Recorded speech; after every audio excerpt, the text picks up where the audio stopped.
Hola,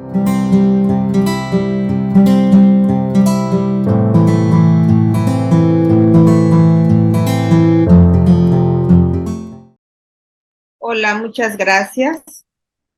Bueno, mi nombre es Silvina Contreras, yo soy médica genetista del Hospital Orán y uno de los temas que vamos a hablar es de la interculturalidad, que son los factores de riesgo psicosociales asociados en el trabajo que van relacionados a las diferentes personas que normalmente acuden a nuestro centro de trabajo.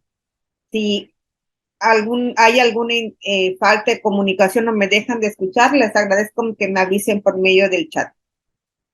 Bueno, este, la gente internacional, ¿por qué se empieza a hablar en el hospital acerca de lo que es el lenguaje inclusivo, acerca de lo que es las mujeres y los hombres, acerca de la discriminación, acerca de las diferentes formas de violencia?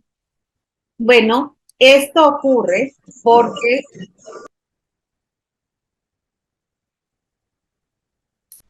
hay hay indicaciones internacionales que se establecen por medio de tratados y por medio de acuerdos entre los países para que puedan suceder y que todo el mundo pueda estar guiado o que la humanidad pueda estar guiada a que haya una mejor relación y mejor reconocimiento de las individualidades. Es decir, que estos avances no son caprichos políticos de nuestro país, ni son decisiones unilaterales de los gobiernos o de las personas que se encuentran gobernando, sino son indicaciones donde nosotras como país tenemos sí o sí que cumplir estas metas y que la meta de reconocimiento o la meta para poder lograr un proceso de igualdad entre culturas, entre género, entre economías, sea una realidad para el 2030. Existen diferentes artículos que están escritos. ¿Qué es lo que tiene que hacerse y que esto hace que tengan que establecerse también en nuestro marco jurídico, que es el Sistema Universal de Protección de los Derechos Humanos? De las Organizaciones Unidas se encuentran estos tratados que los podemos leer en la Convención de Viena, son documentos que son de libre acceso y en este podemos ver el Pacto Internacional de Derechos Civiles y Políticos, y estos son de observancia obligatoria en todas las personas que son servidores públicas y todas estas personas que tienen servicio al público. La Convención Internacional sobre la Eliminación de todas las formas de discriminación racial, Convención sobre la Eliminación de todas las formas de discriminación contra la mujer, Convención sobre los derechos de las niñas y los niños, Convención contra la tortura y otros tratos apenas crueles, inhumanos o degradantes, y así existen diferentes protocolos que tenemos que cumplir. En este sentido, cabe el tema de la interculturalidad. Ok. La presencia, que la interculturalidad es la presencia e interacción equitativa de diversas culturas y a la posibilidad de generar expresiones culturales compartidas a través del diálogo y del respeto mutuo. Nosotras sabemos que la población que trabaja en el Hospital Orán y la población que acude al Hospital Orán es intercultural porque tenemos personas de otros estados, tenemos personas de otros países y tenemos otro grupo de personas que son las personas de origen maya y las personas que bien tienen un origen indigenista y esto, o indígena, y esto ha sido un motivo de rechazo o discriminación o de un manejo diferencial de las personas con las cuales estamos conviviendo. Y entonces existe un tratado internacional que en su artículo 48 de la Convención se habla sobre la protección y la promoción de la diversidad de las expresiones culturales. No se permiten que las ideas y las acciones de una persona o grupo cultural estén por encima del otro, favoreciendo en todo momento el diálogo, la concertación y con ello la integración y convivencia enriquecida entre culturas. ¿Esto qué quiere decir? Que, por ejemplo, no podemos limitar la entrada de personas al hospital de acuerdo a expresiones de su cultura o expresiones de sus ideas, poniendo una hegemonía de normalidad dentro del hospital, por ejemplo. Hegemonía es prácticamente hablar de algo, una supremacía de una idea por sobre todas las demás. Entonces, la interculturalidad como definición es el modo de convivencia en el grupo de personas o instituciones con características culturales de posición diversa y que van a convivir y se deben relacionar de una manera horizontal, incluyente, respetuosa y sinérgica. Si nosotros vemos esta jerarquía normativa, nosotros podemos poner unas reglas hospitalarias, pero estas reglas hospitalarias tienen una jerarquía, es decir, esa regla hospitalaria se encuentra por debajo de una regla estatal y esta regla estatal está por debajo de una regla federal y de una regla federal que está dentro del marco de la Constitución. Entonces, no hay realmente en los centros públicos una persona física que tenga la máxima autoridad, porque es una estructura jerárquica que se basa en una normatividad. Y el desconocer las normatividades, pues no nos hace no culpables de ciertas actitudes que pueden ser consideradas irrespetuosas, por ejemplo. Y entonces existe un marco legal y normativo de la interculturalidad. Los factores asociados a la interculturalidad, pues son muchos, ¿no? Porque podemos ver diferentes expresiones de la religión, por ejemplo, diferentes expresiones en los usos de las ropas, de las vestimentas, que sabemos bien cómo identifica a cada grupo. Podemos ver diferentes expresiones de género, expresiones de sexo, expresiones eh, este, de culturas, hablando, por ejemplo, que podemos tener mujeres indígenas de origen de Chiapas o mujeres indígenas mayas, o ahora que, por ejemplo, hemos tenido una muchas personas extranjeras ahora están viviendo en Yucatán y que estas personas no tienen ningún sistema de seguridad social, pues generalmente van a utilizar el hospital como el medio para poder acceder a lo que es el área de la salud y entonces empezamos a ver que esta interculturalidad hospitalaria evoluciona y va incrementando también. ¿Por qué es importante que se haya generado una normativa para la interculturalidad? ¿Por qué es importante que se esté exigiendo una comprensión de este proceso intercultural? Pues porque ha habido obstáculos comunicativos, han habido olvidos en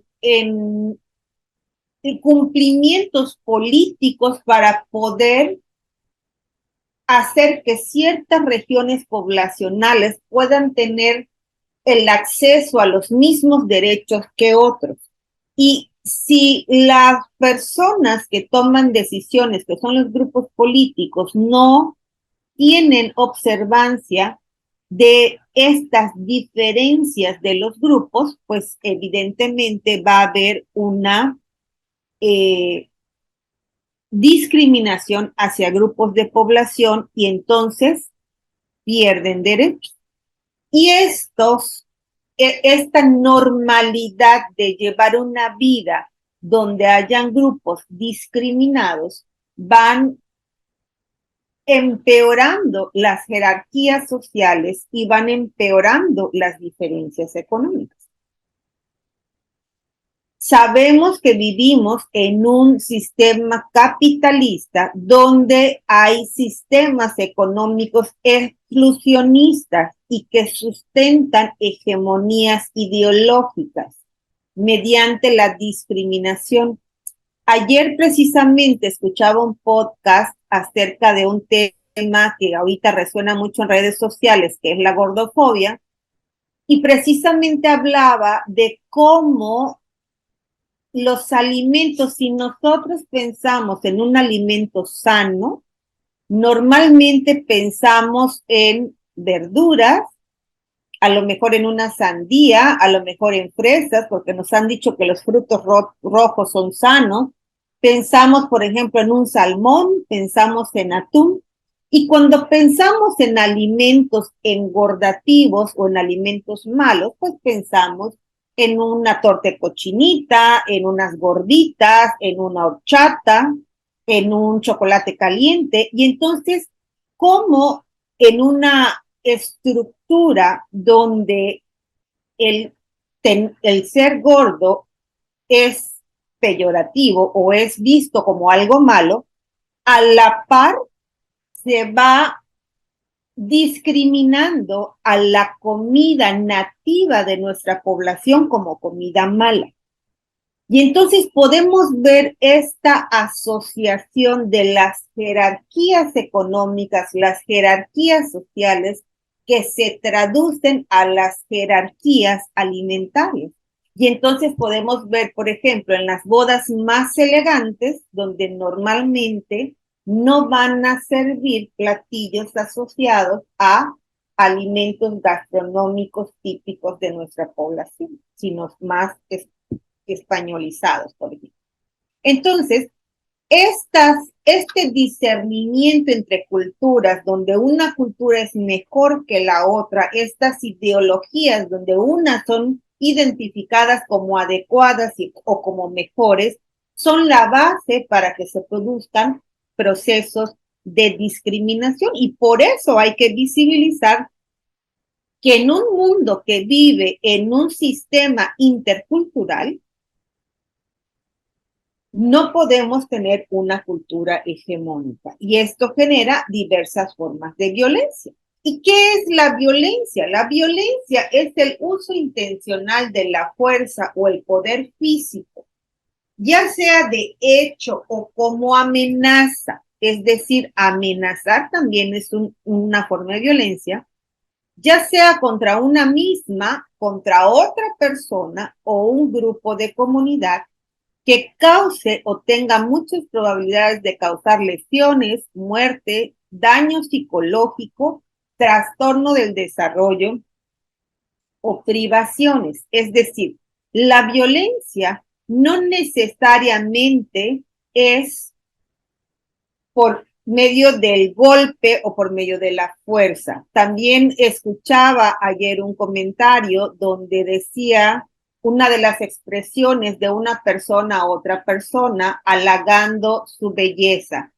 qué bien te ves hoy, pareciera que perdiste 10 kilos, ¿no? Y como una expresión tal cual puede generar un daño psicológico en una persona, por ejemplo, al decir, bueno, entonces antes no me veía bien, antes me veía gorda, o qué estás tratando de decirme a través de esas palabras hablando acerca de mi cuerpo. Entonces tenemos que comprender qué es este proceso de violencia. Y la realidad es que muchas veces ejercemos esta violencia por palabras con toda la intención de generar un daño psicológico o algún otro trastorno. Y estas violencias tienen una clasificación de acuerdo a cómo se va produciendo la violencia y a quién la va produciendo. Por ejemplo, ¿cuál es la violencia que sufrimos todas las personas que estamos en esta sociedad mexicana? Es una violencia estructural, que es un organismo acéfalo, que es un organismo de acuerdos de las personas que tienen más poder, que van generando la limitación de los recursos hacia un grupo específico de la población, lo que va haciendo la precarización, por ejemplo, de las instituciones o la precarización en los fármacos que entran al país, por ejemplo, o los fármacos que entran al país y cuáles son los que van a llegar al hospital, y que realmente si tratamos de buscar a una persona culpable, pues no hay una persona en especial, sino es un grupo de personas que van tomando decisiones que pueden tener cierto sesgo de apoyo para algunos grupos y otros no. Y esta violencia estructural se encuentra tanto dentro de nuestro país, dentro de nuestro estado, como a nivel internacional, y son circunstancias que van ocurriendo en todos los sistemas que hasta ahorita conocemos, que es la forma como se está llevando la vida. También podemos encontrar estas formas de violencia o las podemos definir de acuerdo a la relación social, y aquí van a participar distintos sujetos de la relación, tanto la víctima como espectadores o como agresores. Esta violencia puede considerarse como una violencia con eje horizontal cuando ocurren relaciones simétricas dentro de autoridades, por ejemplo, entre colegas de trabajo. Y en un eje vertical, cuando va a haber una represión o explotación a través de la jerarquía, los de arriba hacia los de abajo, ¿ok? Entonces, pues una de las formas que tenemos que ir analizando precisamente estas relaciones que se van llevando dentro del hospital y cómo estas relaciones o estas violencias que pueden ir ocurriendo en forma horizontal y forma vertical, pues van a recaer en los procesos de atención a los pacientes. La violencia institucional, pues es la que ocurre en este caso en los hospitales, ocurre también en los centros de detención. ¿Cuántas veces no hemos leído noticias acerca de personas que han sido detenidas por la policía, bajo circunstancias de todas las violaciones de derechos humanos y además con tortura, incluso con muerte, ¿no? Y cómo no, cómo hay un sistema que permite y que favorece estos abusos de poder. La violencia institucional en comisarías, albergues, por ejemplo, es impresionante cómo estas violencias se van replicando. Las personas pues que vemos a los pacientes, muchas veces me ha pasado en la consulta, yo doy consulta en la tarde, que los traslados médicos que llegan a las 6 de la mañana para poder llevar a todos los pacientes. Y es gravísimo que no los quieren esperar a los que van a ver en el turno, no, en el turno vespertino. Y hay pacientes que se tienen que quedar en el albergue porque o no saben cómo regresar a sus hogares o no tienen la economía para hacerlo. ¿Y cuál es el criterio para que estas personas o estos choferes de los traslados regresen al mediodía? Ninguno. Y entonces vemos este tipo de una violencia que pareciera que todos están de acuerdo en que pues tienen que regresar, porque tienen que regresar independientemente de que no estén todas las personas que estaban en ese autobús. Y lo peor es que llegue este personal que no está en sus manos el poder llegar en un horario adecuado y todavía se le diga al paciente, no es que llegaste 5 minutos tarde, no te voy a atender. Y entonces vemos cómo vamos replicando estas violencias en contra de las personas más vulnerables en una forma muy horizontal. Y es que la realidad, si nosotras modificáramos o entendiéramos cómo participamos en este ejercicio de violencia hacia las personas más vulnerables, solo entendiendo esto y mejorando esas actitudes, podríamos eficientar muchísimo el trabajo en el hospital e incluso la satisfacción de los pacientes en la atención a del hospital, ¿ok? Obviamente, ¿qué es lo que nos genera insatisfacción como personal de salud? Muchísimas causas. El tener un horario tan extenso, ¿no? El tener no tener ropas adecuadas, el no tener los insumos que pueden ser insumos quirúrgicos, que pueden ser insumos de medicamentos, el no tener el ideal para el trabajar. ¿Y por qué no tenemos el ideal para trabajar? Porque hay una violencia estructural que está dañando a esa institución y esa institución genera esta violencia institucional. ¿Y de dónde parte toda esta violencia? Pues también de una violencia cultural, que son precisamente sus aspectos ideológicos y representacionales que justifican o enaltecen la violencia de alguna forma, como el racismo, el sexismo o la xenofobia.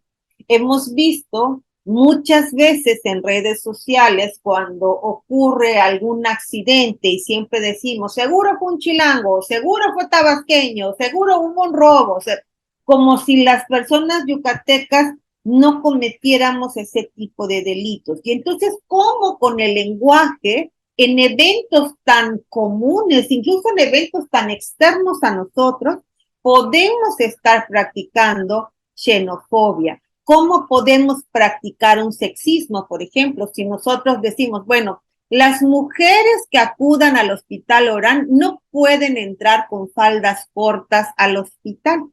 Y la pregunta sería, ¿quién va a decidir el largo de la falda? ¿Por qué las mujeres no pueden entrar con faldas cortas? Entonces los hombres sí pueden entrar con faldas cortas. Los niños sí pueden entrar con faldas cortas. ¿O por qué estamos refiriéndonos a que no pueden entrar con faldas cortas? Y hemos tenido quejas de pacientes que por algunos guardias no se le ha dejado entrar a los pacientes por su vestimenta. Y lo peor es que podemos escuchar comentarios entre los trabajadores en que es que tienen razón, no pueden venir como quieran. Si aquí no es una fiesta, no pueden venir a mostrar su cuerpo. Y la pregunta sería, ¿el problema es mostrar su cuerpo? Entonces, ¿por qué tenemos batas tan delgadas y que no tengan ropa interior y que puedan estar en el área de urgencias los varones con las piernas abiertas sin que nadie le diga nada? O el problema está en que si una mujer llega con una ropa donde se observe su cuerpo, van a haber personas que van a tener una reacción sexualizada hacia ella. Entonces el problema no sería la mujer, sino el problema son esas personas que están sexualizando a ese cuerpo. Y entonces, en forma cotidiana, por esta base cultural de sexismo que sí o sí tienen todas las personas, se van provocando violencias en lo que se va diciendo, ya sea al referirnos a hablar con un paciente o incluso en los comentarios que se van dando en los pasillos. Es increíblemente desagradable tener que llegar a checar al hospital y que te encuentres a un grupo de personas hablando fuerte, diciéndose albures, groserías, mientras las demás personas estamos cumpliendo con nuestro requisito de checar. Eso es una forma de violencia hacia las personas, esa forma como nos están observando cuando entramos y salimos, es precisamente una forma de violencia que se está perpetuando y se está permitiendo que estén generando empleados de este mismo hospital. ¿Cuáles son las implicaciones de la interculturalidad? El comprender estas diferencias culturales, es decir, rompiendo los obstáculos comunicativos como el idioma y la diversidad lingüística. Nosotras en el hospital mínimo tendríamos que tener una persona que sea traductora con las personas que son maya hablantes. Afortunadamente hoy contamos con una residente que es la doctora Paola Nal, que ella habla maya y que ha sido una enorme ayuda cuando hemos tenido que hablar con pacientes maya hablantes y que realmente esto permite ser incluyentes. Tuve una paciente que estaba ingresada en el CAIMEDE, que hasta que conocí a su hermana, que eran dos mujeres con capacidades funcionales diversas, nos dimos cuenta que la chica no es que no hablara, la chica solo hablaba maya. Y entonces llevaba más de un año sin hablar porque no entendía y no sabía cómo expresar lo que ella estaba pasando relacionado a su discapacidad intelectual. Entonces vean cómo el hecho de que estemos en un lugar donde sí o sí vamos a ver personas que hablan maya, no tenemos esta herramienta que además no es parte de la cultura que nos hayan enseñado en todas las escuelas estatales en la época que nosotras estuvimos en la primaria. Ahorita ya se está practicando esto e introduciendo lo que es la cultura maya paradójicamente en las escuelas privadas. Y obviamente el mejorar esta interculturalidad, esta comprensión de la interculturalidad, busca que se generen políticas integradoras e integracionistas de los estados y que poco a poco se vayan rompiendo las jerarquías sociales. Y claramente sabemos que los apellidos mayas siempre han sido discriminados en nuestra población. Nosotros ponemos un pie fuera de Yucatán y todo el mundo está fascinado por los apellidos mayas, pero no hay mayor discriminación al apellido que aquí en Yucatán. Los análisis de desigualdad comprenden, me está diciendo aquí que quedan 9 minutos, así que vamos muy rapidísimo. El que tenemos que hacer un análisis, ya sea introspectivo, ya sea con sus grupos de trabajo, ya sea con sus familias. Realmente, cada vez que se puede hacer una reflexión en estos grupos y que podemos ir reconociendo cómo estamos promoviendo esta discriminación o estas violencias, realmente avanzamos. El comprender este reconocimiento social, cuáles son los privilegios, el hecho de tener mi piel blanca me da privilegios que no tienen las personas de pieles morenas, el estatus, el acceso a la disposición de fuentes. Por ejemplo, ¿cuántas directoras ha tenido el hospital versus cuántos directores? ¿Cuántas secretarias de salud ha tenido, por ejemplo, nuestro estado? Incluso cuántas presidentas han habido en el país, y entonces allá podemos darnos una idea de cuánta desigualdad hay, por ejemplo, entre las posibilidades de acceder a un puesto si eres hombre o si eres mujer. Las condiciones materiales en que viven las personas y que se expresan en el nivel de satisfacción de las necesidades prácticas e inmediatas para su supervivencia. Me decía ayer una paciente, doctora, y tenemos que ingresar los tres, porque los tres tienen una enfermedad el mismo día, porque es que si ingresamos los tres, ese día no vamos a poder abrir el puesto y si no abrimos el puesto no vamos a ganar. Y le dije, tienes toda la razón, la realidad es que yo no había pensado en esa limitante. Si podemos hacer que cada uno ingrese una semana diferente para que no vayan a tener esa merma en su economía. Y entonces, ¿cómo sin dinero, sin mayor esfuerzo hospitalario, puedo resolver, porque está en mis manos resolver esa problemática que está viviendo ese paciente, ¿no? Y obviamente podemos ver el acceso a la educación, a la salud, etcétera, que podemos diferenciar, decir, oiga señora, otra vez su hijo con parásitos. Bueno, ¿cuál es su condición de vida? Que probablemente el agua que está consumiendo está llena de parásitos y es la única agua que llega a su comunidad. Entonces, ¿por qué va a haber? Primero, a los pacientes no se les regaña, pero ¿por qué se les va a reclamar, por ejemplo, que haya una infección frecuente? Visibilizar la interculturalidad, da relaciones de respeto a la diversidad y hay un enriquecimiento mutuo.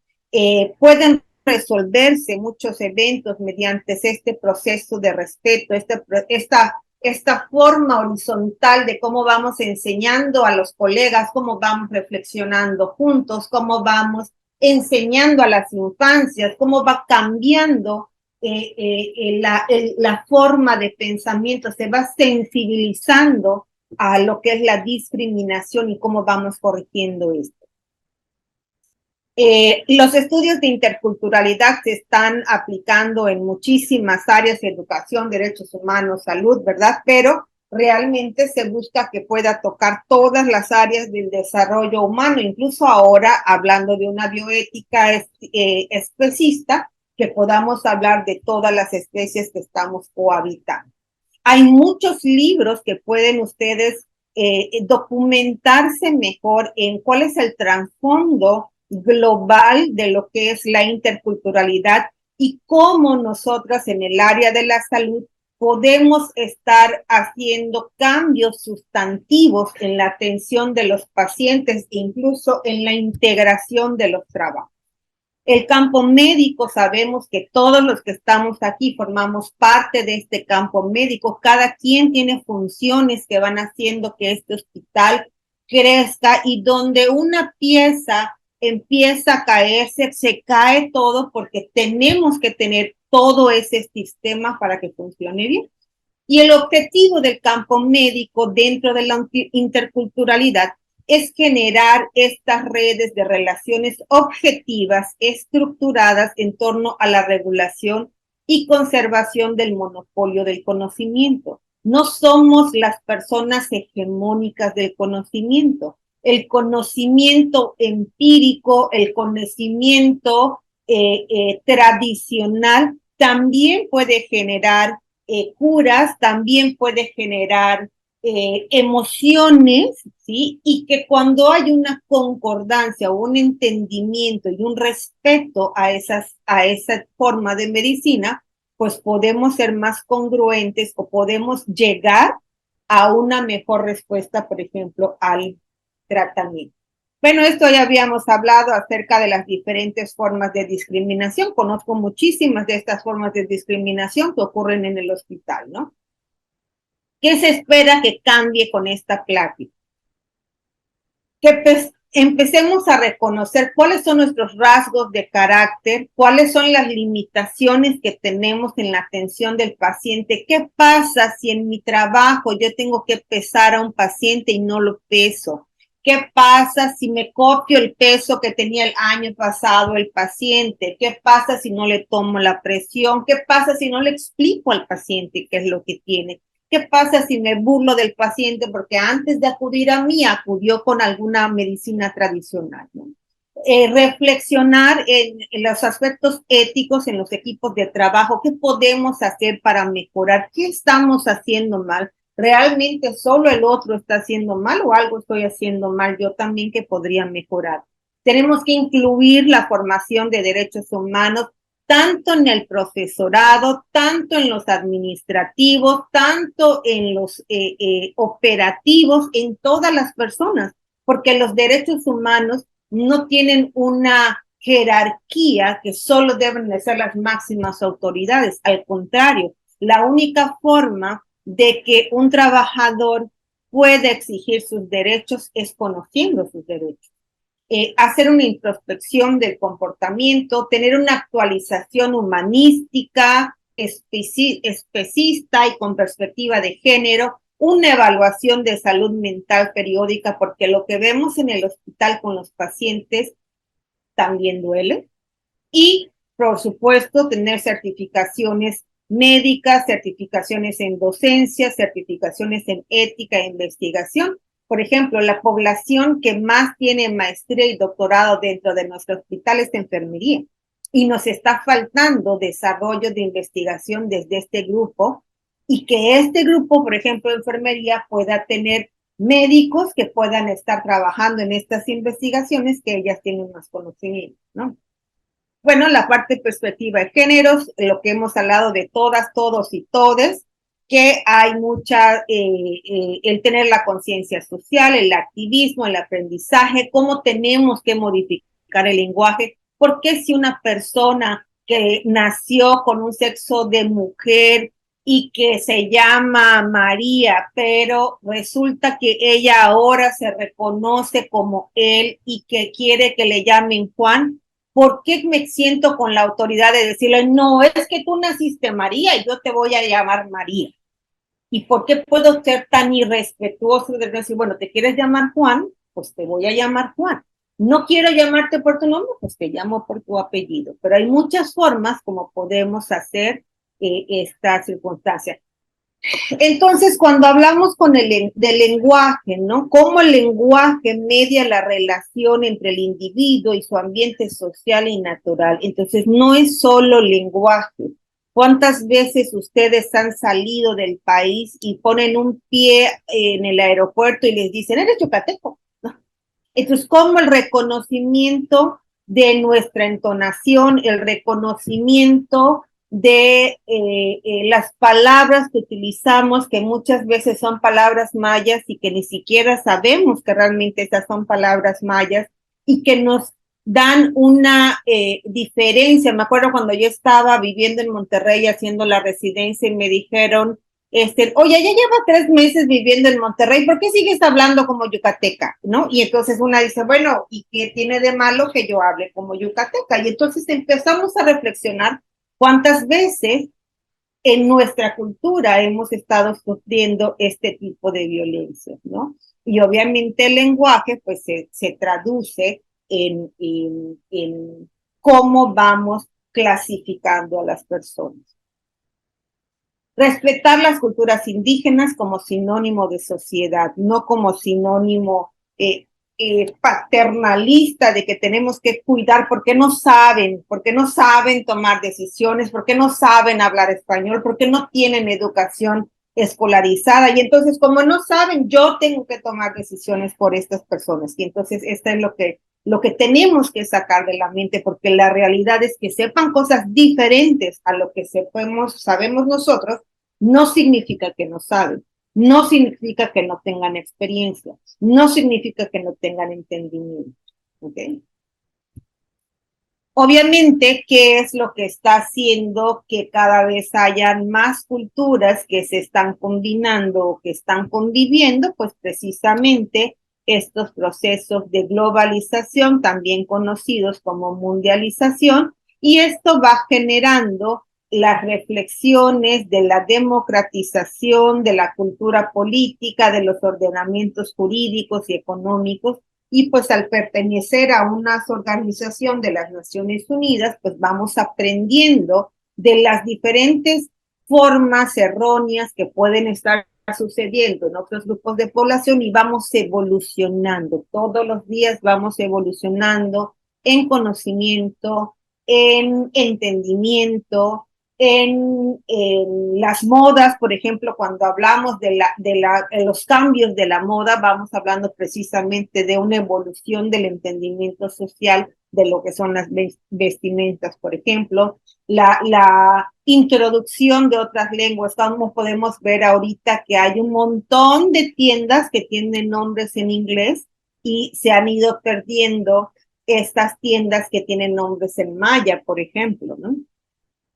Y tenemos que comprender también pues que hay una medicina intercultural, ¿no? Entonces, para nosotros como trabajadores de salud, la práctica y el proceso relacional que se establece entre el personal de salud y los enfermos, donde ambos pertenecen a culturas diferentes y donde se requiere de un recíproco entendimiento para que los resultados del contacto, consultas, intervenciones, consejería sea satisfactorio para las dos partes. Es decir, tenemos que comprender que nosotros como profesionales de la salud sufrimos la violencia institucional, pero no son los pacientes los culpables. Así como no somos nosotros los culpables, tampoco lo son los pacientes.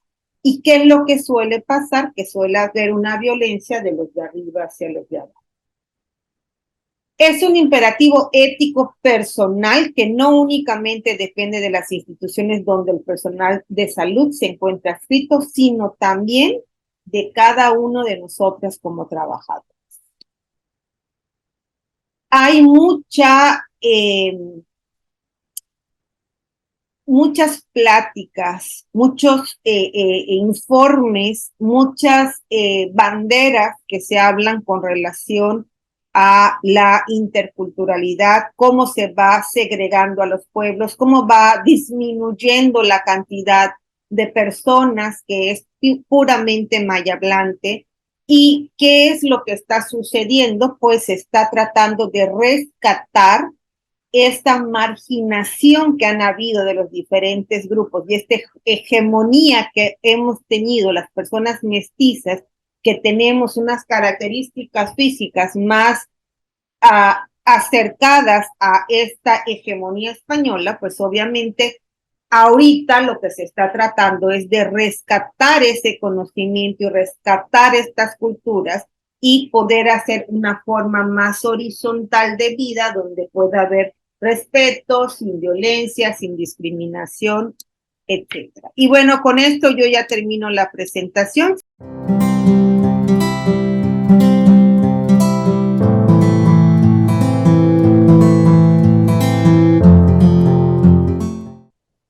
Hola, buenos días. Soy la doctora Patricia Argáez. El día de hoy yo les voy a platicar sobre la norma oficial mexicana, que es la 004, que es la que nos habla sobre el expediente clínico.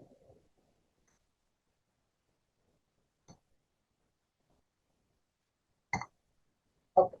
Los objetivos de la plática, sobre todo, es conocer la norma, entender la importancia que tiene el expediente clínico en el hospital y saber integrarlo también. Tenemos como objetivo también establecer con precisión los criterios científicos, éticos, tecnológicos y administrativos obligatorios.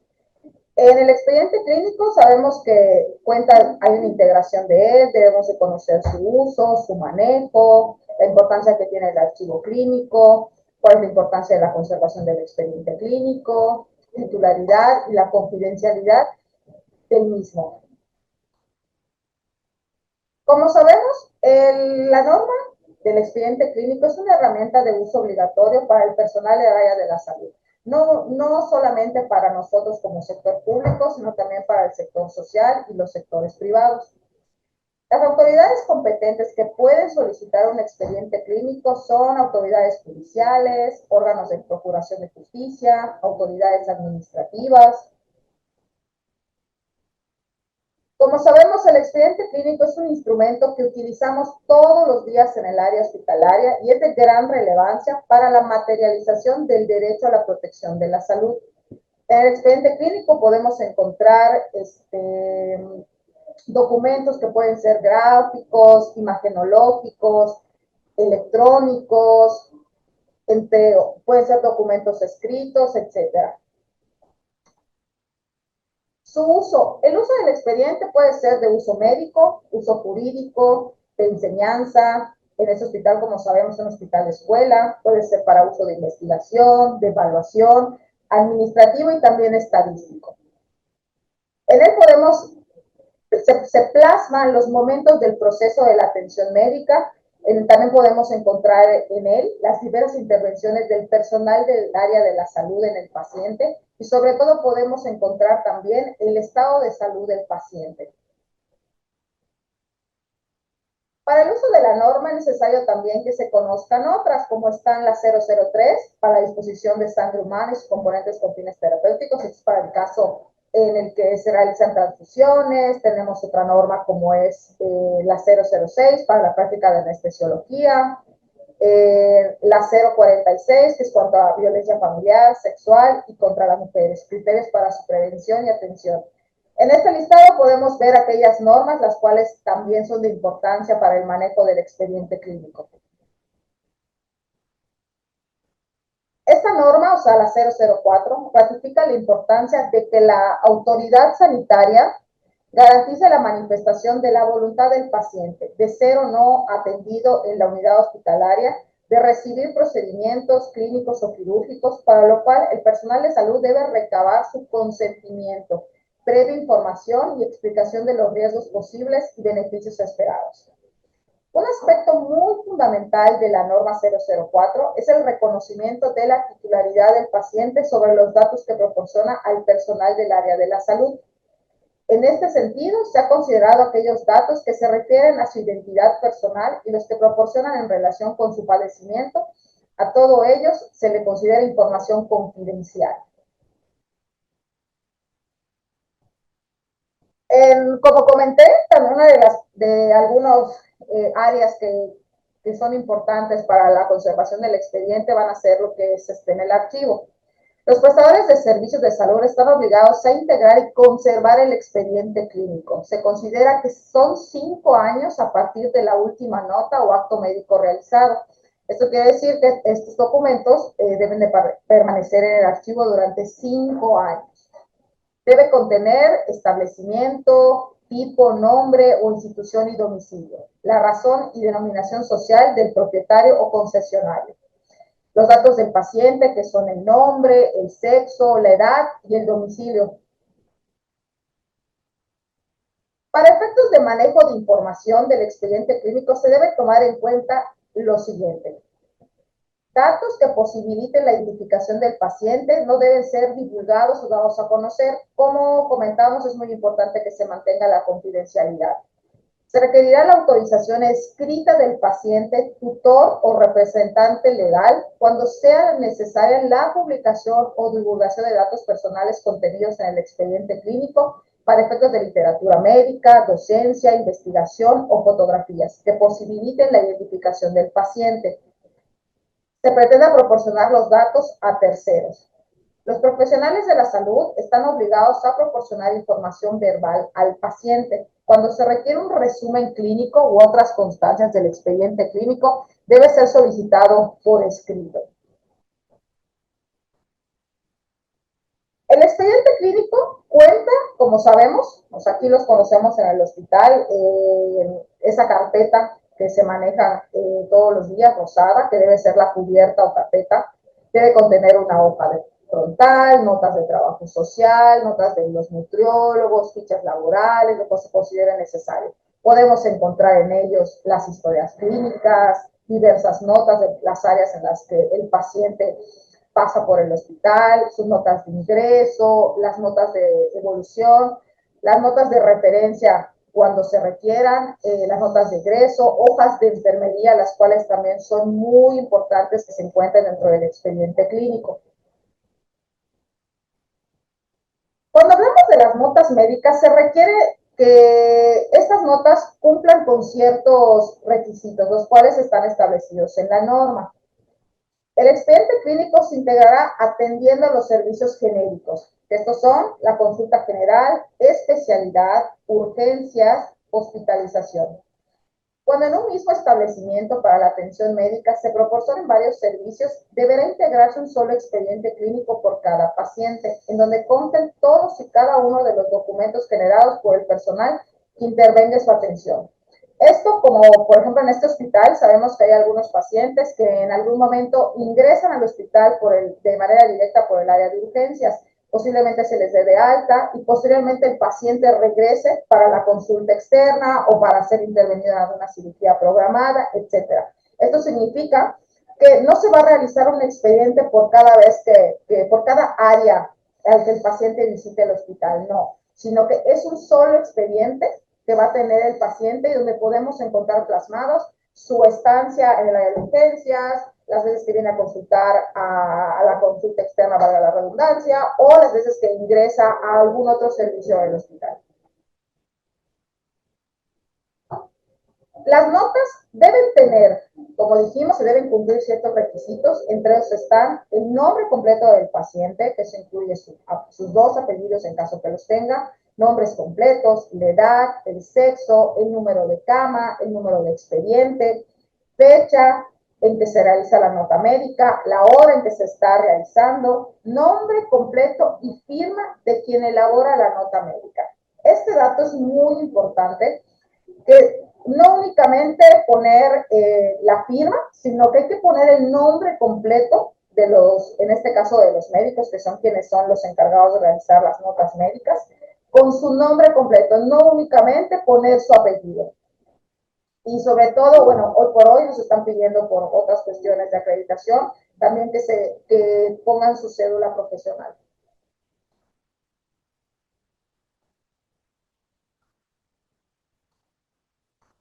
Un dato muy importante es que las notas tengan una letra legible, que usen términos médicos. Podemos encontrar en muchas ocasiones, entendemos que a veces por la prisa escriban a mano y no estén legibles, si se les pide que esté legible. Recordemos que el expediente clínico es un documento legal en el cual se tienen que plasmar las atenciones que se les da al paciente y son muy importantes que puedan, en caso de que se requiera, pues se solicite el expediente, sea por otras áreas, por situaciones jurídicas, etcétera, que esté legible para que se conozca el paso del paciente por el hospital.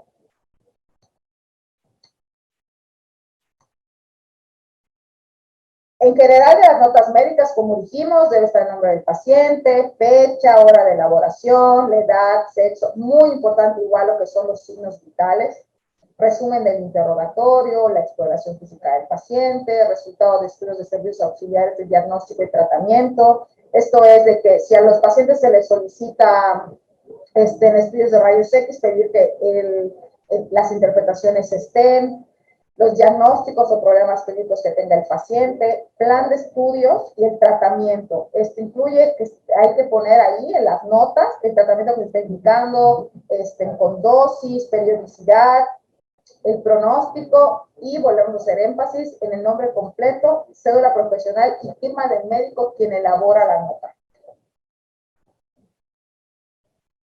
El expediente clínico en consulta general y de especialidad. Es muy importante la realización de lo que es la historia clínica, la cual debe elaborar el personal médico y otros profesionales del área de la salud. Debe tener en el orden señalado los apartados siguientes: interrogatorio, la exploración física, resultados previos y actuales de estudios de laboratorio, gabinete y otros, diagnósticos o problemas clínicos, el pronóstico, indicación terapéutica. Y como mencionamos en cuanto a la historia clínica, es muy importante que haya la ficha de identificación en el cual, como mencionamos, va el nombre del paciente, su edad, su sexo, los antecedentes heredofamiliares, personales no patológicos, personales patológicos, el padecimiento actual del paciente, su interrogatorio, el cual debe ser por aparatos y sistemas, la exploración física, en la cual debemos anotar, y es muy importante, los signos vitales del paciente. como comentamos previamente, resultados de laboratorio, no únicamente los que se le realizan en el momento, sino en algunas ocasiones cuando los pacientes ya cuentan con algún estudio previo, es importante que también se plasme en la historia clínica, al igual que en las notas médicas. Terapéutica empleada y resultados obtenidos. Eso implica no únicamente la terapéutica que vamos a necesitar, sino que en el caso que el paciente haya tenido una anterior. Diagnósticos, nuevamente, nombre completo, cédula profesional y firma del médico. En cuanto a las notas de evolución, como lo mencionamos, debe elaborarlas el médico cada vez que proporciona atención al paciente, la cual debe describir lo siguiente: evolución del paciente, del estado actual del paciente, actualización del cuadro clínico, los signos vitales, resultados relevantes de los estudios de los servicios auxiliares de diagnóstico y tratamiento que hayan sido solicitados previamente, diagnósticos o problemas clínicos, pronóstico, tratamiento e indicaciones médicas. En el caso de medicamentos, muy importante señalar como mínimo la dosis, la vía de administración y la periodicidad.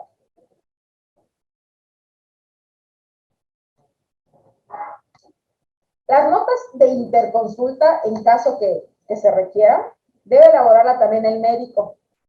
La nota deberá elaborarla el médico consultado y deberá contar con criterios diagnósticos, plan de estudios, sugerencias diagnósticas y tratamiento, el motivo de consulta.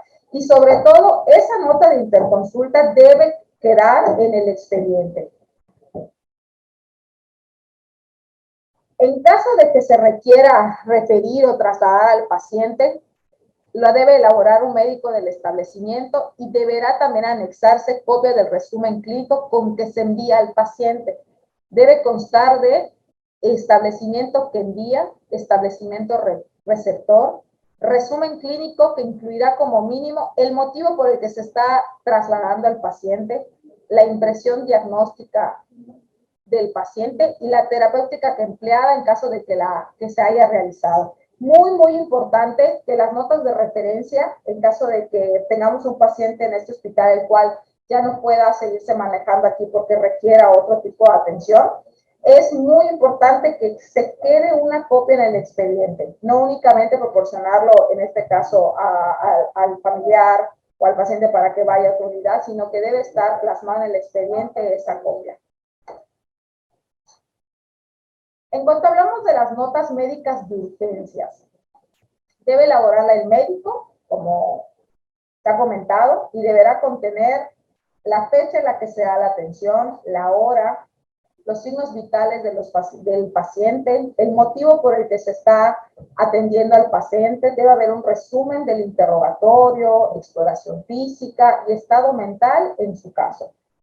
Resultados relevantes de los servicios los estudios de los servicios auxiliares de diagnóstico y tratamiento que hayan sido solicitados previamente, diagnóstico, tratamiento del paciente y pronóstico. Nota de evolución. Aquí también, en el caso de que el paciente, estando en urgencias, requiere interconsulta por un médico especialista, debe quedar como escrito, no únicamente la nota que va a realizar el médico que haga la interconsulta, sino también la solicitud de que el paciente requiere una interconsulta por un especialista. La nota de referencia o traslado en el caso de los pacientes que estén en urgencias y que ya el paciente de urgencias se requiere ir a otra unidad hospitalaria, se debe de hacer la nota de referencia o traslado y también debemos conservar una copia de la misma. Las notas médicas en hospitalización. En cuanto a las notas de ingreso, debe contener como mínimo signos vitales. Es muy importante que tengamos en cuenta este dato. Resumen de interrogatorio, resultados de estudios de los servicios auxiliares de diagnóstico y tratamiento y pronóstico, también la historia clínica, nota de evolución. Deberá elaborar el médico que otorga la atención al paciente cuando menos una vez por día, nota de referencia o traslado. En cuanto hablamos de esto, que nota de ingreso, en hospitalización, aquí en el hospital, como sabemos, tenemos pacientes que de urgencia muchas veces suben a otras áreas del hospital, que pues es de especialidad. Cuando ingresa el paciente, es importante que se realice esa nota de ingreso, la cual también requiere que se realice una historia clínica. En el caso de que tengamos pacientes que requieran algún procedimiento quirúrgico, debe elaborarse una nota preoperatoria, la cual debe elaborar el cirujano que va a intervenir al paciente. Esto incluye también a lo que son los cirujanos dentistas y deberá contener como mínimo fecha de la cirugía, diagnóstico con el que está entrando el paciente, el plan quirúrgico, tipo de intervención que se va a realizar, riesgo quirúrgico, cuidados sin plan terapéutico preoperatorios. Un integrante del equipo quirúrgico podrá elaborar un reporte de la lista de verificación de la cirugía. En su caso, podrá utilizar la lista Organización Mundial de la Salud en esta materia para dicho propósito. También debe contar con una nota preanestésica, vigilancia y registro anestésico. La nota también debe realizarse una nota posoperatoria, o sea, después no únicamente es una nota preoperatoria, también debe haber una posoperatoria, también la debe realizar el cirujano cuando termina la cirugía, la cual podemos encontrar en ella un resumen de la operación practicada y debe contener como mínimo diagnóstico preoperatorio, operación planeada, la que se realizó, diagnóstico postoperatorio, descripción de la técnica quirúrgica utilizada, hallazgos transoperatorios, reporte del conteo de gasas, compresas, instrumental quirúrgico, incidentes y accidentes si los hubo, cuantificación de sangrado si lo hubo y en su caso también debemos anotar en caso de que haya habido transfusiones sanguíneas. Estudio de servicios auxiliares de diagnóstico y tratamiento transoperatorio en caso de ser utilizados. El nombre de los ayudantes, instrumentistas, del anestesiólogo, del circulante, el estado postquirúrgico inmediato, plan de manejo y tratamiento postoperatorio inmediato, pronóstico, envío de piezas o biopsias quirúrgicas para examen macroscópico histopatológico. Esto es muy importante. En caso de, por lo general siempre se envían a patología, hay que anotarlo en la nota postoperatoria.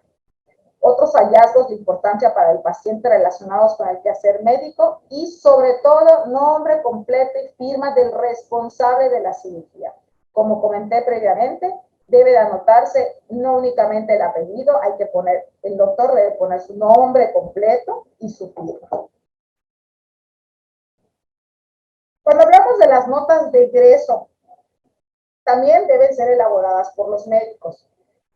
Es muy importante que se ponga la nota, la fecha de ingreso del paciente, la fecha de ingreso, motivo por el que ingresa el paciente de la unidad hospitalaria, diagnósticos finales, resumen de la evolución y el estado actual del paciente. Es muy importante que en ese resumen nosotros pongamos todo lo que se le ha realizado al paciente durante su estancia hospitalaria, el manejo que se le dio durante su estancia en el hospital, problemas clínicos pendientes en caso de que hubiera, plan de manejo y tratamiento, recomendaciones para vigilancia ambulatoria, atención de factores de riesgo, pronóstico. En caso de defunción, señalar las causas de la muerte acorde a la información contenida en el certificado de defunción. Y en su caso, si se solicitó y se llevó a cabo un estudio de necropsia hospitalaria. El expediente clínico no únicamente va a tener las notas médicas, valga la redundancia, sino también vamos a encontrar en ellos reportes del personal profesional y técnico. ¿Cuáles van a ser estos? Por ejemplo, la hoja de enfermería, la cual debe elaborarla el personal en turno, según la frecuencia establecida por las normas internas del establecimiento y las órdenes del médico, y deberá contener como mínimo hábitus exterior, gráfica de signos vitales, la administración de medicamentos, fecha, hora, cantidad y día prescrita, procedimientos realizados y observaciones. Es muy importante que las hojas de enfermería podamos nosotros, o sea, se tienen que plasmar la administración de los medicamentos, la periodicidad y también es muy importante que en las hojas de enfermería pongan los medicamentos que se le aplican a los pacientes. No únicamente los medicamentos habituales, sino también aquellos medicamentos que tienen un gran riesgo, como en el caso de pacientes que acuden al hospital para quimioterapia. Es muy importante que anoten el nombre del medicamento que se está aplicando. También es muy importante que el personal de enfermería firme sus hojas de enfermería. También que pongan su nombre completo y apellido y firma. Muchas veces, en cuanto nosotros que hemos estado revisando los expedientes, hemos visto que tanto médicos como enfermería ponen únicamente su apellido. Es importante que pongan su nombre y su apellido completo.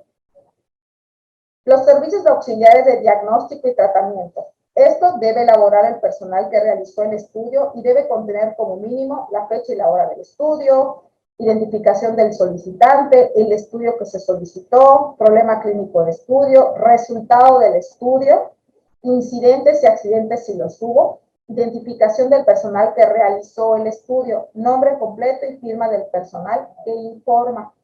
En cuanto a esto, podemos hablar que son aquellos resúmenes, ¿no?, que podemos encontrar cuando el paciente queremos que nos interpreten, requiera una tomografía y necesitamos la interpretación. Es importante que este documento contenga todos estos datos. Y también muy importante que ese documento se encuentre dentro del expediente clínico. Otros documentos que también son muy importantes, el cual es la carta de consentimiento informado. Como comentamos al principio, es importante que a los pacientes se les informe, se les dé una información previa acerca de su padecimiento y por lo tanto hacerles conocimiento. Es posible que se le tengan que realizar ciertas intervenciones.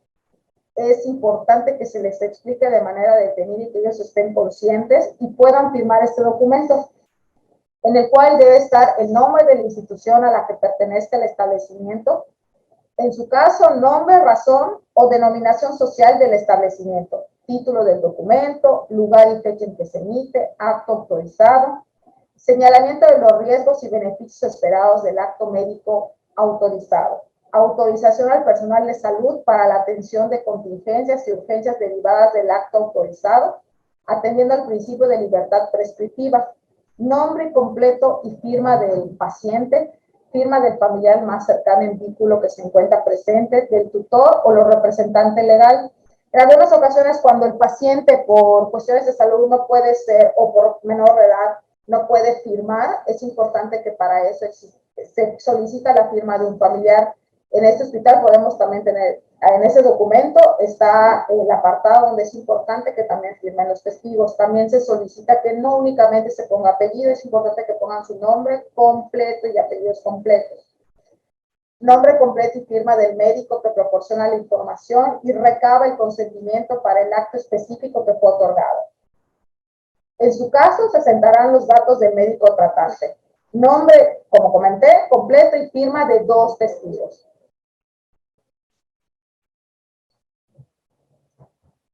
Entre estas cartas de consentimiento informado podemos encontrar que son importantes, que se requieren para ingreso hospitalario, cirugías, anestesias, amputaciones, transfusión sanguínea, disposición de órganos, procedimientos diagnósticos con alto riesgo. En el caso de los pacientes que acuden al hospital para quimioterapia, también es importante que exista ese documento en el expediente, que se le explique al paciente todos los riesgos de la quimioterapia y sobre todo que lo firme. En algunas ocasiones podemos encontrar que algunos pacientes van a solicitar su egreso voluntario.